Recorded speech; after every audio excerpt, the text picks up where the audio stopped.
Vijayawada university మంచి భవిష్యత్తు కోసం తెలుగు విద్యార్థులు ఇష్టపడే యూనివర్సిటీ. కాల్ 9059052378 9059052379.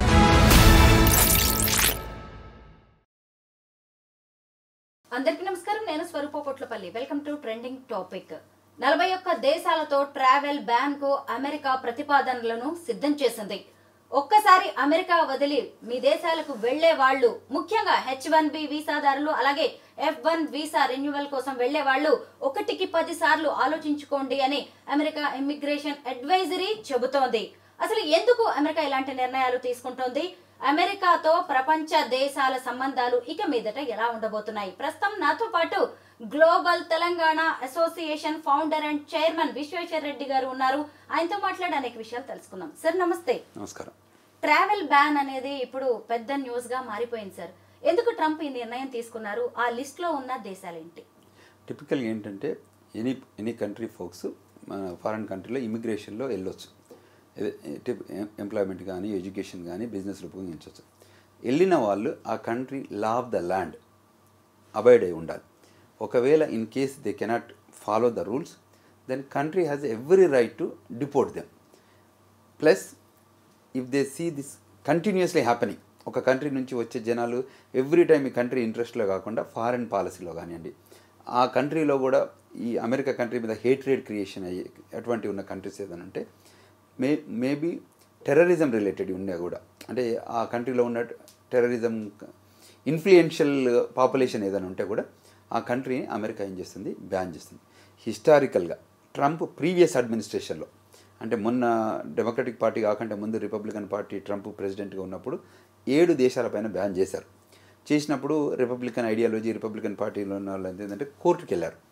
కోర్టుకు వెళ్ళి నో ఇది 7 కంట్రీలు మీరు బ్యాన్ చేస్తారు, అది పద్ధతి కాదు, మాకు కూడా రైట్స్ ఉన్నాయి, అది అంటే law of the land justice వాళ్ళు ఏం చెప్పారంటే, president took a decision on the national security interest మీద పెట్టారు కాబట్టి we are accepting his decision making అని చెప్పేసి ఆ 7 కంట్రీస్ని బ్యాన్ చేశారు. ఇప్పుడు మళ్ళీ సెకండ్ టైం మళ్ళీ అడ్మినిస్ట్రేషన్ వచ్చింది, ట్రంప్ అడ్మినిస్ట్రేషన్.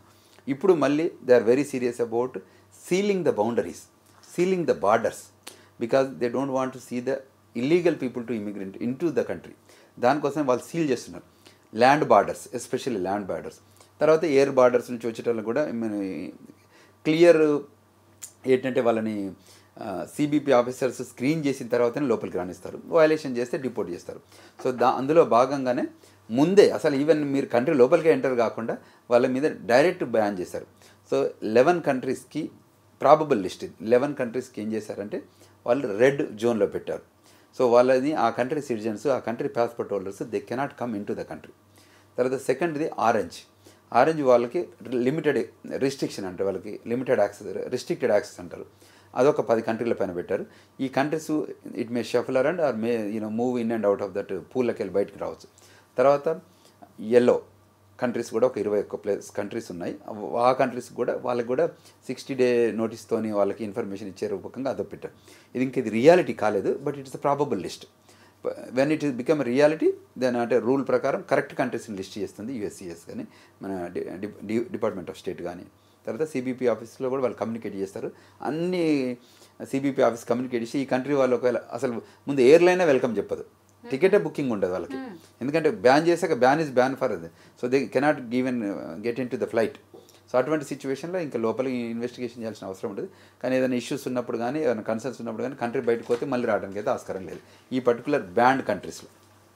అంటే ఇక మీదట ఆ దేశాల వాళ్ళు అమెరికాకి టూరిస్టులుగా కానీ, ఉద్యోగాల కోసం కానీ, ఇంకేదైనా వ్యాపారం కోసం కానీ వెళ్ళే ఛాన్స్ ఉండదా? లేదు. మరి అక్కడ ఉన్న వాళ్ళు ఇక రావడానికి లేదా? Ban is ban for the new people, న్యూగా ఎంటర్ అవుతారు కదా, వాళ్ళకి ఎంట్రీ ఉండదు ఈ పర్టికులర్ టైం వరకు. ఇప్పుడు అక్కడ వయలేషన్స్ జరుగుతున్నాయి కాబట్టి, ఇప్పుడు కన్సర్న్ ఉన్నాయి కాబట్టి ఆ పాస్పోర్ట్ హోల్డర్స్ కంట్రీ లోపలికి రావడానికి లేదు. బ్యాన్ అంటే ట్రావెల్ని, అంటే దే డోంట్ ఎంటర్టైన్, ఎందుకంటే వీళ్ళు అక్కడ వెళ్ళి టెర్రరిజంని ఎంకరేజ్ చేస్తారనో, ఇప్పుడు ట్రంప్ ఉన్నప్పుడు అక్కడ వెళ్ళి ప్రమోట్ చేస్తారనో, లేకపోతే అక్కడ నుంచి కొత్తగా వచ్చేటోళ్ళు ఇక్కడ తీసుకొస్తారేమో, ఇన్లాండ్ టెర్రరిజంకి తీసుకొస్తారేమో, ఫారెన్ నుంచి తీస్తారేమో అన్న దాంతో బ్యాన్ చేస్తారు. అంటే మరి ఇక్కడ ఆల్రెడీ అమెరికాలో ఉన్న ఈ 41 దేశాల వాళ్ళు వాళ్ళ సొంత దేశాలకు ఎన్ని రోజుల పాటు, ఎన్నేళ్ల పాటు వెళ్లకుండా ఉండాలి? బ్యాన్ డ్యూరేషన్ ఎన్ని రోజులు పోవద్దు. ఓకే, డ్యూరేషన్ అనేది ఇస్తారు. ఇప్పుడు ట్రంప్ అడ్మినిస్ట్రేషన్ ఉన్నప్పుడు బ్యాన్ అయింది, మళ్ళీ ఓపెన్ అప్ చేశారు, మళ్ళీ బ్యాన్ అవుతుంది. సో ఇప్పుడు ఇంకా బ్యాన్ కాలేదు, ఈ 40 కంట్రీస్లో కూడా ఇంకా అఫీషియల్గా కాలేదు. బట్ చర్చలు జరుగుతున్నాయి లోపల, ఇంటర్నల్గా కుకింగ్ అంటారు కదా, కుకింగ్ జరుగుతుంది లోపల ఫర్ ద బ్యాన్కి. సార్ 41 దేశాల మీద బ్యాన్ అనేది చిన్న విషయం కాదు కదా, ట్రావెల్ బ్యాన్. మరి ఇది రేపు ప్రపంచ దేశాలతో సంబంధాల విషయంలో అమెరికా మీద ఏదైనా ఎఫెక్ట్ చూపించే అవకాశం ఉందా? అంటే 41 దేశాల మీద టోటల్ బ్యాన్ పెట్టట్లేదు, 11 దేశాల మీద మాత్రం టోటల్ బ్యాన్ పెట్టొచ్చు. అంటే ఇంతమంది 7 పెట్టారు, ఇట్స్ ద రియాలిటీ. అంటే హిస్టారికల్గా it's a proven.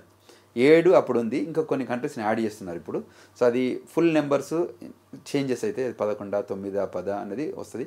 But ban is ban, వాళ్ళు దే కెనాట్ కమ్. బట్ మిగతా వాటికి రిస్ట్రిక్టెడ్ ఉంటుంది, లిమిటెడ్ యాక్సెస్ ఉంటుంది. ఎగ్జాంపుల్ మనం వీసాలు అమెరికాకు వస్తుంది చూడండి, విజిటర్ వీసా మీద వచ్చిన వాళ్ళకి 6 months డ్యూరేషన్ ఇస్తారు. అది duration of stay.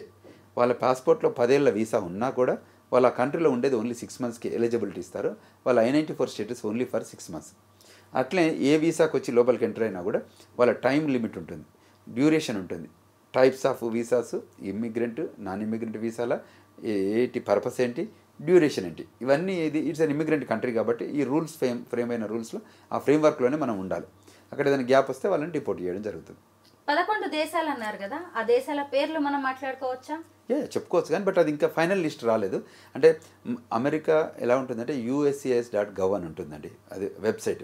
It's a Bible for every one to look at it. ఇది encyclopedia for the immigration laws. So అందులో క్లియర్గా మెన్షన్ చేస్తారు. ఇప్పుడు ప్రాబబుల్ లిస్ట్ ఆఫ్ కంట్రీస్ ఉన్నాయి, బట్ ఫర్మ్గా ఈ కంట్రీస్ అని చెప్పొచ్చు.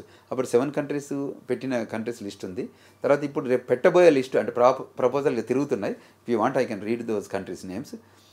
ఎస్పెషల్లీ దిస్ రెడ్ కంట్రీస్ వచ్చేసి Afghanistan, Bhutan, Cuba, Iran, Libya, North Korea, మనకు తెలిసి నార్త్ కొరియా ఎట్లా, సొమాలియా అండ్ సుడాన్, సిరియాలో కూడా ఇన్స్టెబిలిటీ బాగా జరుగుతుంది, వెనిజువెలా, యెమెన్. సో హిస్టారికల్గా మనకి సమ్ ఆఫ్ ద కంట్రీస్ మనకు తెలుసు. ఇప్పటికీ they don't have a good bilateral ఇష్యూస్తోని రిలేషన్ లేదు ఇప్పటికి యెమెన్తో.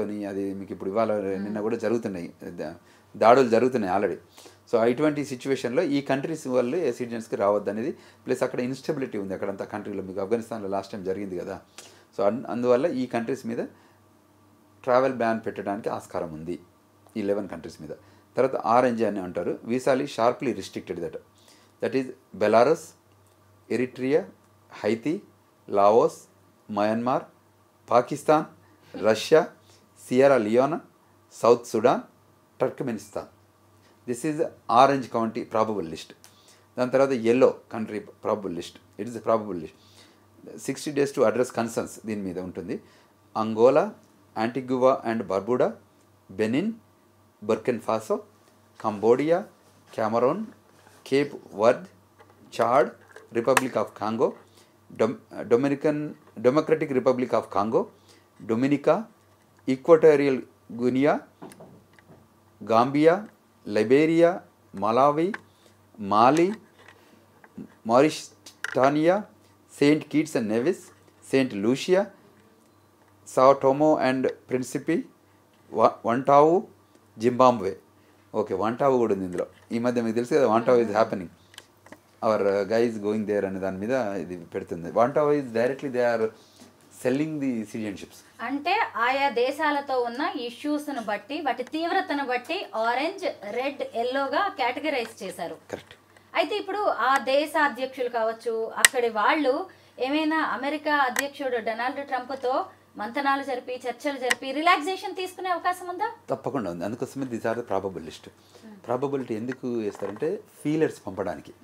సో ఫీలర్స్ పంపితే ఏం చేస్తుంది, ఆ కంట్రీ ఎక్స్టర్నల్ అఫైర్స్ ఉంటుంది కదా, ఆ ఎక్స్టర్నల్ అఫైర్స్ మినిస్ట్రీ ఫస్ట్ వాళ్ళ అంబాసిడర్స్ ఉంటారు కదా, American ambassador in that country, American consulate ఉంటే, లేదంటే వాళ్ళు ఏం చేస్తారంటే they will have a middle man. ఇప్పుడు ఈ G8లు కానివ్వండి, G5లు కానివ్వండి, G20లు కానివ్వండి, దట్ ఈస్ అదే వేదిక.